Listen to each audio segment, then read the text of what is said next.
أنفسنا وسيئات أعمالنا من يهده الله فلا مضل له ومن يضلله فلا هادي له وأشهد أن لا إله إلا الله وحده لا شريك له وأشهد أن محمدا عبده ورسوله يا أيها الذين آمنوا اتقوا الله حق تقاته ولا تموتن إلا وأنتم مسلمون يا أيها الناس اتقوا ربكم الذي خلقكم من نفس واحدة وخلق منها زوجها وبث منهما رجالا كثيرا ونساء واتقوا الله الذي تساءلون به والأرحام إن الله كان عليكم رقيبا يا أيها الذين آمنوا اتقوا الله وقولوا قولا سديدا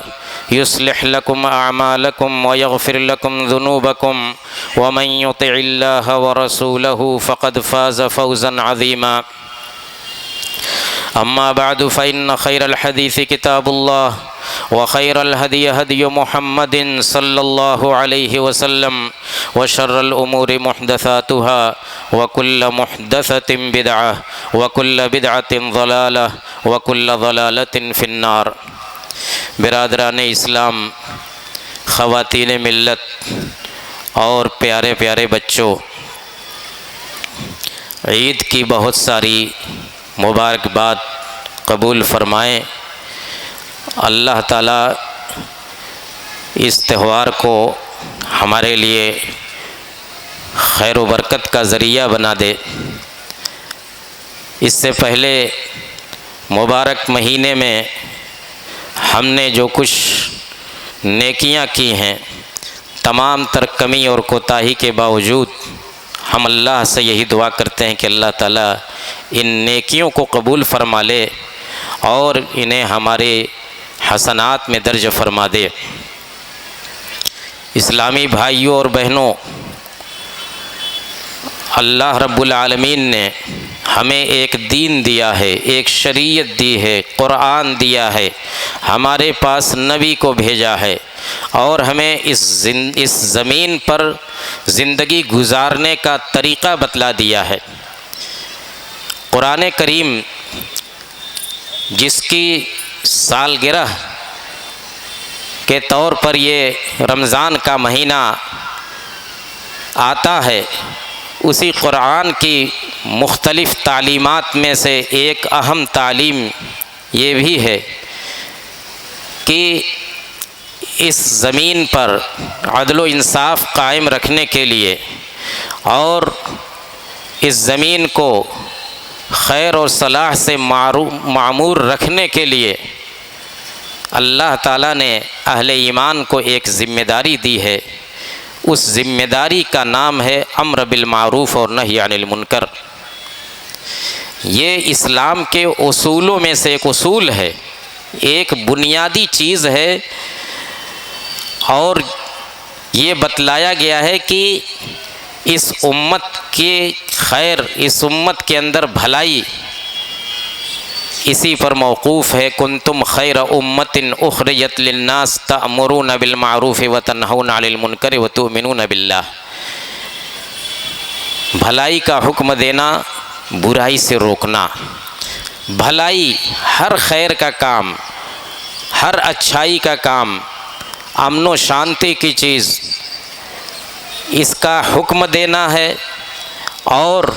اس کے برعکس جو شر ہے، جو برائی کی چیز ہے، فتنہ فساد ہے، اس کو روکنا، یہ ذمہ داری اہل ایمان کو دی گئی ہے۔ اللہ تعالیٰ نے قرآن کے اندر ایک واقعہ ذکر کیا ہے سابقہ قوموں میں سے ایک قوم کا، یہ بتلانے کے لیے کہ اس ذمہ داری کو ترک کرنے سے کون سا اللہ کا عذاب آتا ہے، دنیا کے اندر بھی آتا ہے اور آخرت کے اندر بھی آئے گا۔ اللہ تعالیٰ نے فرمایا ہے کہ وَاسْأَلْهُمْ عَنِ الْقَرْيَةِ الَّتِي كَانَتْ حَاضِرَةَ الْبَحْرِ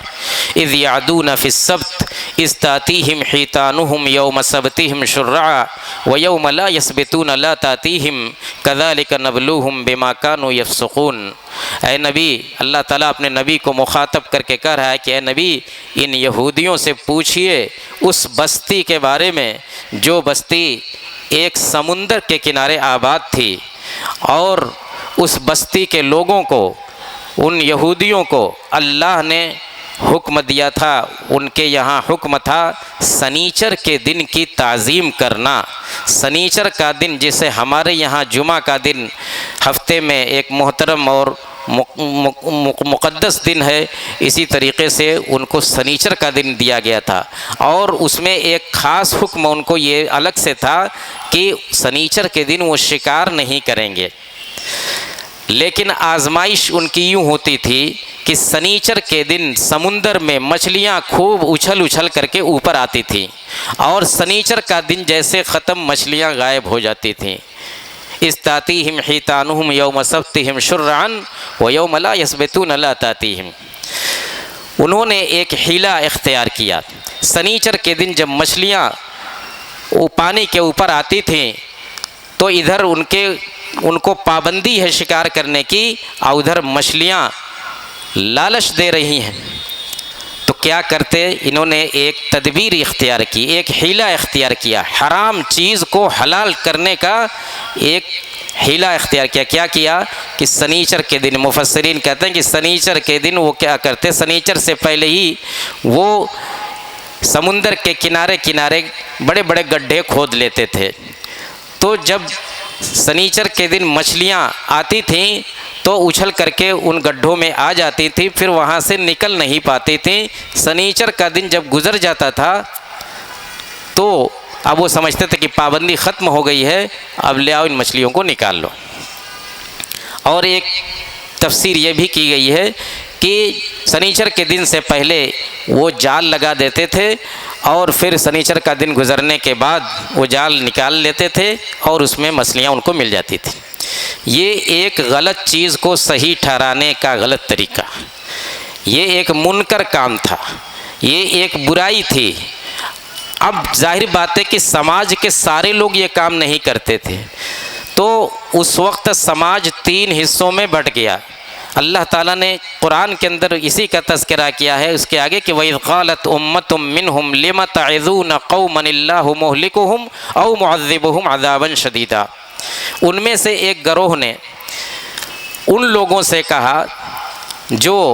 ان کو نصیحت کرتے تھے، یعنی امر بالمعروف اور نہی عن المنکر کا فریضہ انجام دیتے تھے، ان سے کہا کہ تم لوگ ایسے لوگوں کو بلا وجہ کیوں نصیحت کرتے ہو جن کو اللہ تعالیٰ یا تو ہلاک کرنے والا ہے، یا اللہ تعالیٰ ان کے گناہوں کی وجہ سے ان کو زبردست عذاب میں مبتلا کرنے والا ہے۔ کہنے کا موقع نہ، یہ چاہتے تھے کہ ان کو کچھ کہو نہیں، ان کو سمجھاؤ نہیں، یہ ماننے والے لوگ نہیں ہیں، ان کو چھوڑ دو، خود ہی اللہ کا عذاب آئے گا تو اس کی گرفت میں آئیں گے۔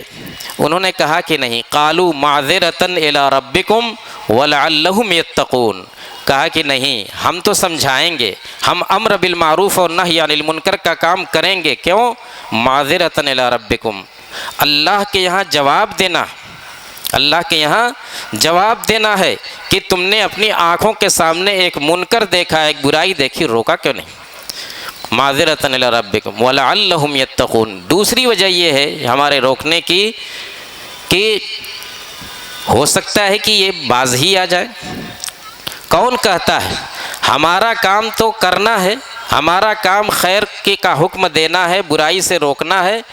ہو سکتا ہے کہ اللہ تعالیٰ ان کو ہدایت دے بھی دے، اگر نہ بھی دیتا ہے، اگر نہیں بھی مانتے ہیں تو کم سے کم ہم اپنی ذمہ داری تو ادا کرنے ہیں۔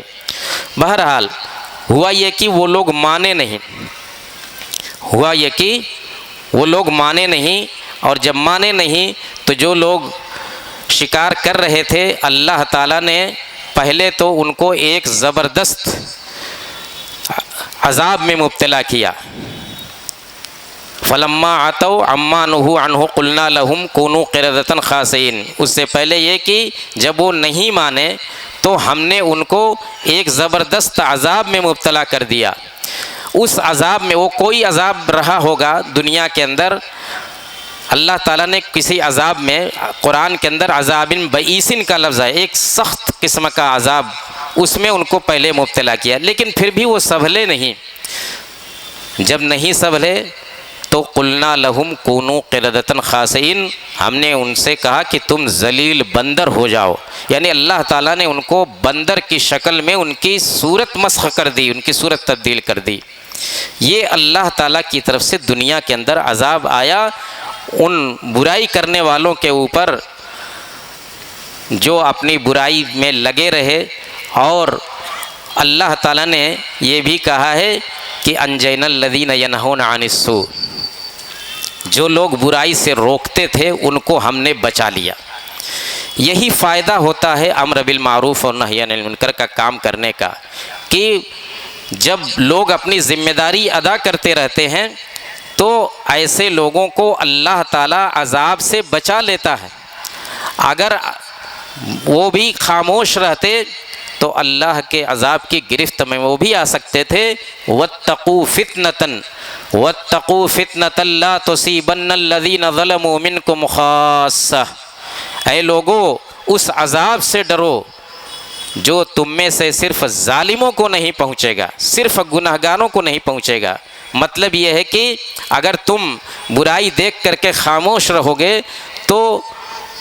تم کو بھی وہ عذاب لاحق ہو کر کے رہے گا۔ یہ اسلام کا ضابطہ ہے، ایک اصول ہے کہ اگر برائی دیکھ کر کے خاموش رہا جائے تو انجام انہی برے لوگوں کے ساتھ ہو جاتا ہے۔ اس بات کو سمجھانے کے لیے پیارے نبی جناب محمد الرسول اللہ صلی اللہ علیہ وسلم نے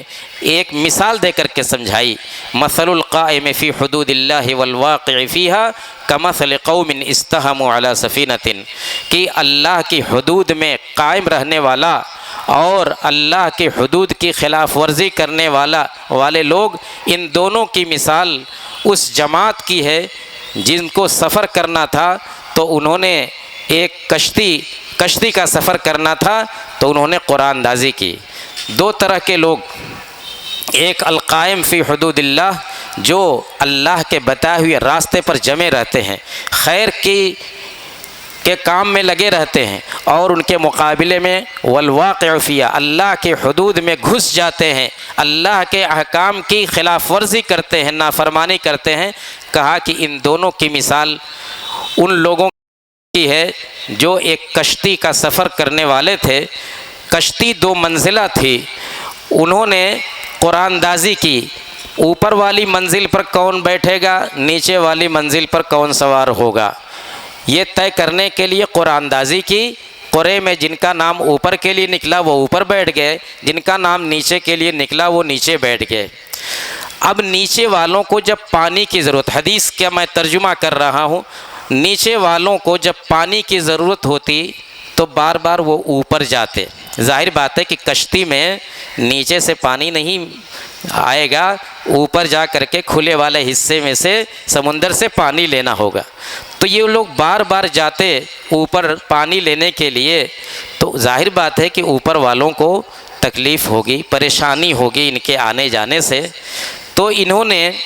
یہ سوچا کہ لو انا خرقنا فی نصیبنا خرقن، کہ چلو ہم لوگ نیچے والے حصے میں ایک سوراخ کر لیتے ہیں، کشتی کے پیندے میں ایک سوراخ کر لیتے ہیں، نیچے ہی سے ہم کو پانی مل جایا کرے گا۔ اللہ کے نبی صلی اللہ علیہ وسلم فرماتے ہیں فَإِن يَتْرُكُوهُمْ وَمَا أَرَادُوا هَلَكُوا جَمِيعًا، اگر اوپر والے یہ سب دیکھ کر کے ان کو ان کے حال پر چھوڑ دیں گے، ان کو کشتی میں سوراخ کرنے دیں گے تو کیا ہوگا، کشتی میں پانی بھرے گا، کشتی میں پانی بھرے گا، اور جب پانی بھرے گا تو صرف نیچے والے ہلاک ہوں گے یا سب ہلاک ہوں گے۔ فَإِن يَتْرُكُوهُمْ وَمَا أَرَادُوا هَلَكُوا جَمِيعًا، اگر اوپر والے ان لوگوں کو چھوڑ دیں گے، ان کو کشتی میں سوراخ کرنے دیں گے تو سب کے سب ہلاک ہوں گے، سب کے سب ہلاک ہوں گے۔ حالانکہ غلطی اوپر والوں نے نہیں کیا، ان کی غلطی کیا تھی، ہلاکت کی وجہ کیا تھی کہ وہ ایک غلط کام دیکھ کر کے خاموش رہے، تو اس لیے وہ بھی اس سزا کے مستحق ہوئے جس سزا کے مستحق یہ لوگ ہوئے تھے۔ فَإِن يَتْرُكُوهُمْ وَمَا أَرَادُوا هَلَكُوا جَمِيعًا، اور پھر کہا کہ اگر ان کا ہاتھ پکڑ لیں گے، اگر ان کو یہ کام کرنے سے روک دیں گے تو صرف وہی نہیں بچیں گے، پوری کشتی والے بچ جائیں گے، نیچے والے بھی بچیں گے، اوپر والے بھی بچیں گے۔ یہ مثال دیا ہے اللہ کے نبی صلی اللہ علیہ وسلم نے معاشرے کو محفوظ رکھنے کے لیے کہ ہمیشہ معاشرے کے اندر ایسا کام کرنے والوں کو موجود رہنا چاہیے جو کسی برائی کو دیکھ کر کے خاموش نہ رہیں، بلکہ اس برائی کو اپنی محنت سے، اپنی تدبیر سے، اپنی حکمت سے روکنے کی کوشش کریں۔ اگر نہ کریں گے تو جو لوگ اس برائی میں ملوث نہیں ہیں وہ اپنے آپ کو محفوظ نہ سمجھیں کہ چلو ہم تو کچھ نہیں کرتے، ہم تو نیک لوگ ہیں، وہ کرتا ہے کرنے دیجئے، ہمیں اس سے کیا لینا دینا ہے۔ نہیں میرے بھائیوں، ہمیں لینا دینا ہے ان آیات سے اور اللہ کے نبی صلی اللہ علیہ وسلم کی اس حدیث سے اور اس مثال سے یہ بات بڑی اچھی طرح سمجھ میں آتی ہے۔ کل عید کا چاند، پرسوں عید کا چاند ہونے والا تھا، اللہ کی مرضی نہیں ہوا، کل 30 روزہ مکمل ہوا اور سورج غروب ہوتے ہی ابھی نماز ہو رہی تھی،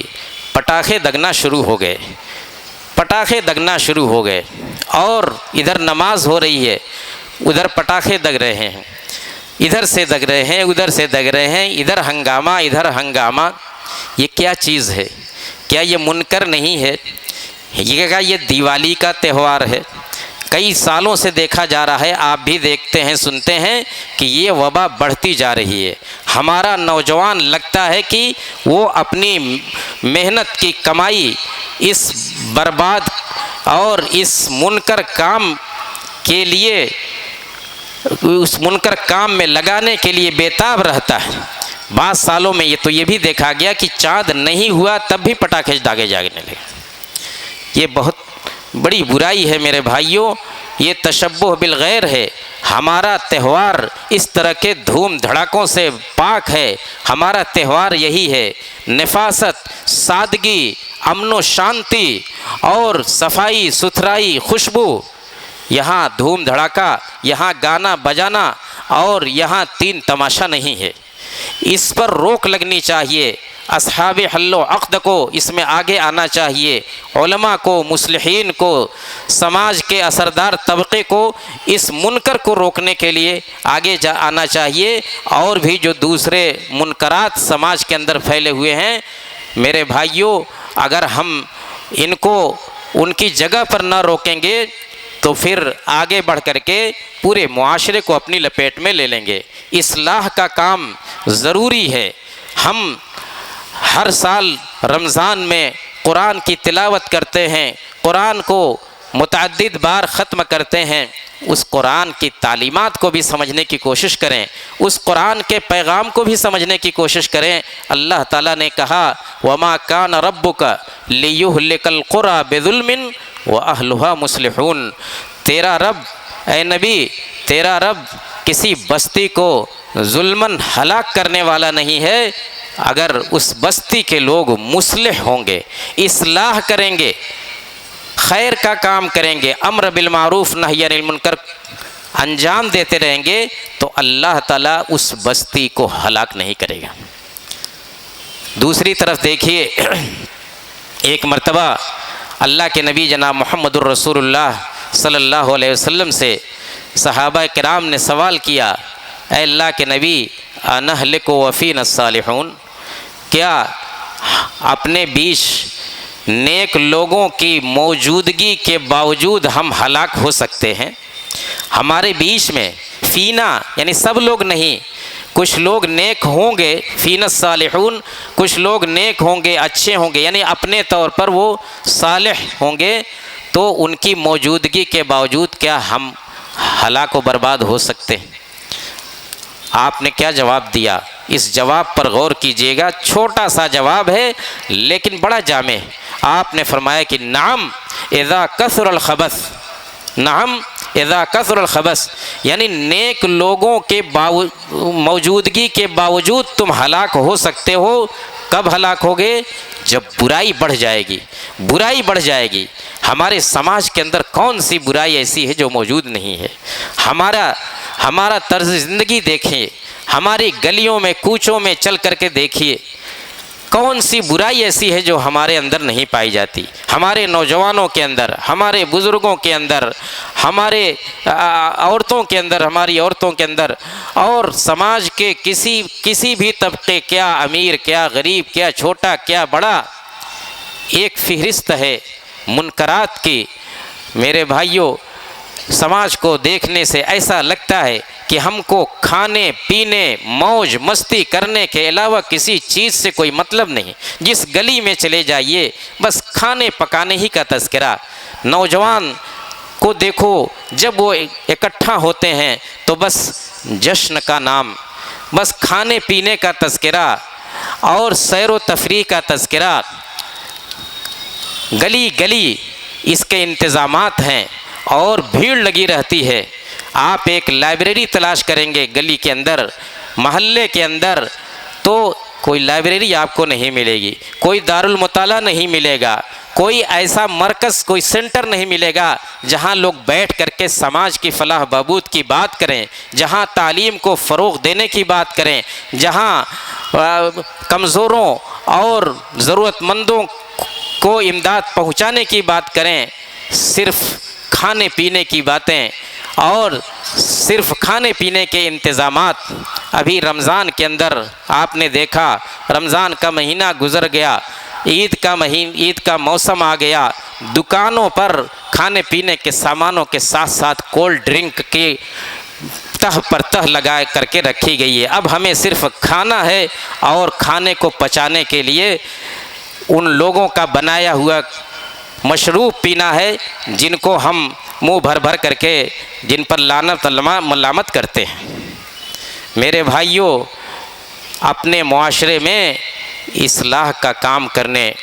کے لیے اٹھو۔ نوجوانوں، تمہارے اندر بڑی صلاحیتیں ہیں، تم یہ پٹاخے داغنے کے لیے اور تم جشن کرنے کے لیے اور تم سیر سپاٹے کے لیے نہیں، تمہارے اندر بڑے حوصلے ہیں، بڑی طاقت ہے، بڑے جذبات ہیں۔ اپنی اس طاقت کو، اپنے ان جذبات کو خیر کی طرف موڑو، پلاننگ کرو، تعلیم کو فروغ دینے کے لیے، صحت کے معاملے کو، غریبوں مسکینوں کو اوپر اٹھانے کے لیے اور فلاح و بہبود کے کام کے لیے اپنے آپ کو لگاؤ، بیٹھو۔ الحمدللہ ایسے نوجوانوں کی بھی موجودگی ہے، ہمیں معلوم ہے کہ کچھ نوجوان بہت معمولی ان کی تعداد ہے، لیکن وہ اس طرح کے خیر کے کام میں لگے ہوئے ہیں۔ ضرورت اس بات کی ہے کہ بقیہ لوگ بھی اس خیر کے کام سے جڑیں اور اپنے معاشرے کو، اپنے سماج کو اگر ہمیں بچانا ہے، اگر ہمیں ہر طرح کے مصائب و آلام سے محفوظ رکھنا ہے تو اس کام کے بغیر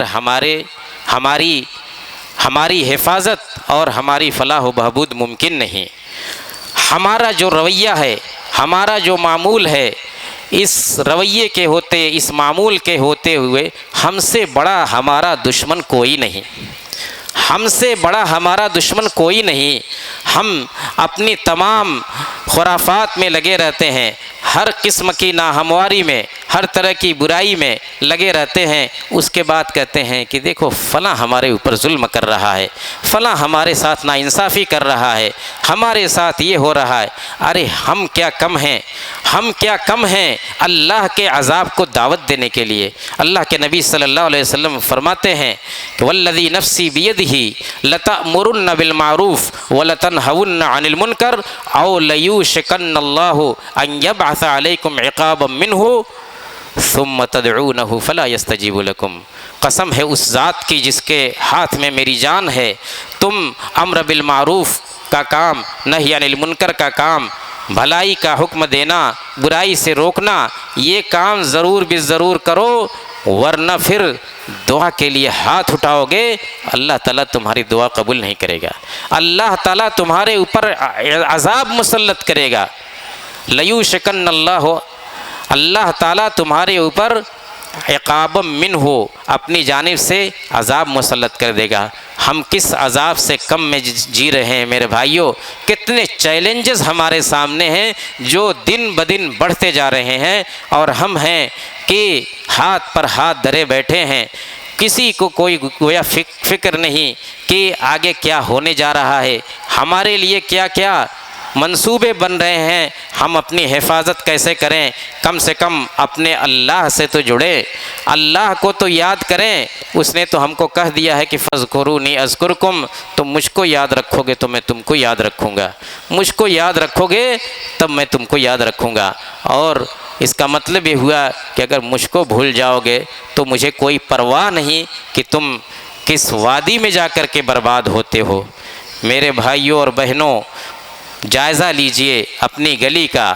اپنے سماج کا، دیکھیے کہ آپ کیا کر سکتے ہیں، کس گھر سے شروعات کیجئے، گھر کے اندر اپنے سے، اپنے بال بچوں سے، اپنے خیش و اقارب سے شروع کیجئے۔ جلسے جلوس سے، تقریروں سے صرف مسائل حل ہونے والے نہیں ہیں، جب تک کہ ہمارے اندر ہمارا ضمیر نہیں جاگے گا، ہم خود اصلاح کے لیے تیار نہیں ہوں گے، تب تک جو ہے یہ تقریریں، یہ جلسے اور یہ خطبے کوئی ہم کو فائدہ نہیں دیں گے۔ اللہ کی تعالیٰ نے اپنے نبی کو مخاطب کر کے کہا تھا کہ وَأَنذِرْ عَشِيرَتَكَ الْأَقْرَبِينَ، اے نبی اپنے قریب ترین لوگوں کو دین کی دعوت دیجیے۔ پہلے آخر میں ایک بات اپنے ان نوجوانوں سے عرض کرنا چاہتا ہوں، آپ جانتے ہیں کہ اس وقت دنیا کے اندر کئی جگہ جنگیں چل رہی ہیں، انہی جنگوں کے تعلق سے جن کا ہم کوئی حصہ نہیں ہیں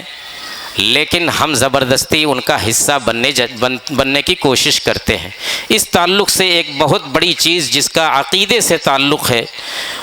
وہ ہمارا نوجوان نہیں سمجھ پا رہا ہے۔ لوگوں کو شہادت کا سرٹیفکیٹ بانٹ رہا ہے، فلاں شہید ہو گئے، فلاں جنت میں چلے گئے، فلاں کو اسرائیل نے شہید کر دیا، امریکہ نے شہید کر دیا، فلاں ہمارا رہبر اعظم ہے، فلاں ہمارا رہبر معظم ہے، فلاں عالم اسلام کا قائد اور رہنما ہے۔ یہ شہادت کا سرٹیفکیٹ میرے بھائیوں کوئی ریوڑی نہیں ہے کہ اس طرح بانٹی جائے، وہ بھی ایسے لوگوں کے لیے جو نہ اس قرآن کو مانتے ہیں جس قرآن کو آپ مانتے ہیں، نہ اس حدیث کو مانتے ہیں جس حدیث کو آپ مانتے ہیں، نہ ان صحابہ کرام کو مانتے ہیں جن صحابہ کرام کے ذریعے یہ دین آپ تک پہنچا ہے۔ ازواج مطہرات کے بارے میں ان کا عقیدہ پڑھیے، نبی کی بیویوں کے بارے میں، ہماری ماؤں کے بارے میں ان کا عقیدہ پڑھیے۔ ایسے لوگوں کو ہم جنت کا سرٹیفکیٹ بانٹ رہے ہیں، ہم ان کو شہادت کے مقام پر فائز کر رہے ہیں۔ یہاں تو یہ ہے کہ لا یقال فلان شہید، امام بخاری نے باب باندھا ہے، باب لا یقال فلان شہید۔ یہ امت کا، اہل سنت کا متفق علیہ مسئلہ ہے، عقیدہ ہے کہ کسی کو متعین طور پر شہید نہیں کہا جائے گا الا یہ کہ جس کی شہادت دلیل سے ثابت ہو، یعنی نبی نے جس کے بارے میں کہا ہے کہ فلاں شہید فلاں شہید، ان کو تو کہہ سکتے ہیں، جن کے بارے میں ہم کو کچھ نہیں معلوم، وہ چاہے میدان جہاد میں کیوں نہ مارے گئے ہوں لیکن ان کو بھی شہید نہیں کہا جائے گا۔ اللہ کے نبی صلی اللہ علیہ وسلم کی متعدد حدیثوں سے یہ بات ثابت ہے۔ ہمارے نوجوانوں کو یہ بات سمجھنا چاہیے کہ یہ عقیدے کا مسئلہ ہے، اس عقیدے کے مسئلے کو جذبات سے نہیں بلکہ نصوص سے سمجھا جائے گا، اور اس طرح سے کسی کو شہید کہنا، کسی کو جنتی کہنا، کسی کو جہنمی کہنا بغیر نصوص کے، بغیر قرآن و حدیث کی دلیل کے، یہ قطعاً درست نہیں۔ اور ایسے لوگوں کو ہم شہادت کے مقام پر فائز کریں، ایسے لوگوں کو ہم جنت میں لے آ کر کے بیٹھائیں جو ہم کو خود نہیں مسلمان مانتے۔ ان کا تو یہ کہنا ہے کہ جو ابو بکر و عمر کو گالی نہیں دیتا، جو ازواج مطہرات کو، نبی کی بیویوں کو گالی نہیں دیتا، وہ بھی کافر ہے۔ آپ اس آئینے میں دیکھ لیجئے کہ آپ ان کے نزدیک کیا ہیں۔ وہ تو آپ کے بارے میں یہ عقیدہ رکھتے ہیں اور آپ ہیں کہ ان کو جنت میں بھیجنے پر مصر ہیں، آپ ان کو جنت میں بھیجنے پر مصر ہیں۔ ہمیں اپنے جذبات کو قابو میں رکھنا ہوگا، اس طرح کے مسائل کو اہل علم کے حوالے کر کے خاموشی اختیار کرنی ہوگی۔ جنگ ہے، جنگ کوئی اچھی چیز نہیں ہے۔ ہماری تو یہی دعا ہے کہ اللہ تعالیٰ جلد سے جلد اس جنگ کا خاتمہ ہو، ظالم لوگ کیفر کردار تک پہنچیں اور دنیا کے اندر امن و شانتی پھیلے، لیکن اس معاملے میں ہمیں خاموش رہنا چاہیے۔ وَإِذَا جَاءَهُمْ أَمْرٌ مِّنَ الْأَمْنِ أَوِ الْخَوْفِ أَذَاعُوا بِهِ وَلَوْ رَدُّوهُ إِلَى الرَّسُولِ وَإِلَى أُولِي الْأَمْرِ مِنْهُمْ لَعَلِمَهُ الَّذِينَ يَسْتَنبِطُونَهُ مِنْهُمْ۔ اس آیت کا میں جو پیغام ہے وہ یہ کہ امن کا معاملہ ہو، خوف کا معاملہ ہو، جنگ و جدال کا معاملہ ہو تو اس معاملے میں سب کو نہیں بولنا چاہیے، اس کو اہل علم کے حوالے کر دینا چاہیے، ذمہ داران کے حوالے کر دینا چاہیے، وہ غور و خوض کر کے جو فیصلہ کریں گے وہ کریں گے۔ اس طرح کی باتوں کو پھیلانا نہیں چاہیے۔ میرے بھائیوں، نوجوانوں، جذبات سے نہیں، جوش سے نہیں، ہوش سے کام لیجئے، اور جس چیز سے اللہ نے ہم کو محفوظ رکھا ہے ہم محفوظ رہیں، اپنے آپ کو اس سے دور رکھیں اور خیر کی امید رکھیں۔ عورتوں کے تعلق سے بھی کچھ باتیں ہونی چاہیے، عورتیں بھی اس سماج کا حصہ ہیں، وہ بھی اس طرح کے مسائل سے دوچار ہوتی ہیں، اس طرح کی خبریں اور اس طرح کے مواقف ان کے بھی سامنے آتے ہیں۔ ان کی ذمہ داری ہے کہ وہ بھی علم حاصل کریں، وہ بھی اہل علم سے اور کتاب و سنت کی تعلیمات سے اپنے آپ کو جوڑیں، کب کیا کرنا ہے، ان کی کیا ذمہ داری ہے، اور اپنے شوہروں کے تعلق سے ان کی کیا ذمہ داری ہے، اپنے بال بچوں کے تعلق سے ان کی کیا ذمہ داری ہے، اسی طرح سے شوہروں کی کیا ذمہ داری ہے اپنی بیویوں کے تعلق سے، اپنے بال بچوں کے تعلق سے۔ اس ذمہ داری کو بھی نبھانا اسی امر بالمعروف اور نہی عن المنکر کا حصہ ہے، جو امر بالمعروف اور نہی عن المنکر ہمارے بنیادی اصولوں میں سے اس کو مقرر کیا گیا ہے۔ اللہ رب العالمین سے دعا ہے کہ ہم میں سے ہر شخص کو اس کی اپنی ذمہ داریوں کو سمجھنے کی توفیق عطا فرمائے۔ اللہ تعالیٰ سے ہماری یہی دعا ہے کہ الہ العالمین اس مبارک مہینے میں ہم نے جو کچھ کیا، ہمیں اچھی طرح معلوم ہے کہ ہم نے اس کا حق نہیں ادا کیا اس مہینے کا، لیکن پھر بھی اللہ تعالیٰ ہم تجھ سے یہی دعا کریں گے، ہم تجھ سے یہی دعا کریں گے کہ الہ العالمین ہماری ان ٹوٹی پھوٹی نیکیوں کو قبول فرما لے، ہم سے جو کمی کوتاہی ہوئی ہے اس کو درگزر فرما دے۔ اے اللہ تعالیٰ اس دنیا کو امن و شانتی کا گہوارہ بنا، اے اللہ تعالیٰ جنگ و جدال سے اس دنیا کو محفوظ رکھ دے، اے اللہ ہمارے اس ملک کو بھی امن و شانتی کا گہوارہ بنا دے، ہم اہل اسلام کی حفاظت فرما۔ اے اللہ تعالیٰ ہم میں سے جو بے راہ ہیں ان کو راہ راست پر لیا، جو بیمار ہیں ان کو شفائے عاجل اور کامل عطا فرما۔ اے اللہ تعالیٰ ہمارے اوپر جو ذمہ داری ہے امر بالمعروف اور نہی عن المنکر کی، اس ذمہ داری کو کما حقہ ادا کرنے کی توفیق عطا فرما۔ اللہم انصر دینک و کتابک و سنت نبیک و عبادک الموحدین، اللہم اعز الاسلام والمسلمین واخذل الکفرۃ والملاحدۃ والمبتدعۃ والمشرکین، اللہم الف بین قلوبنا واصلح ذات بیننا وانصرنا علی عدوک وعدونا، اللہم انصر دینک و کتابک و سنت نبیک و عبادک الموحدین، اللہم انصرنا ولا تنصر علینا، اللہم لا تسلط علینا بذنوبنا من لا یخافک فینا ولا یرحمنا، اللہم لا تسلط علینا بذنوبنا من لا یخافک فینا ولا یرحمنا، ولا تسلط علینا من عادانا۔ سبحان ربک رب العزت عما یصفون وسلام علی المرسلین والحمد للہ رب العالمین۔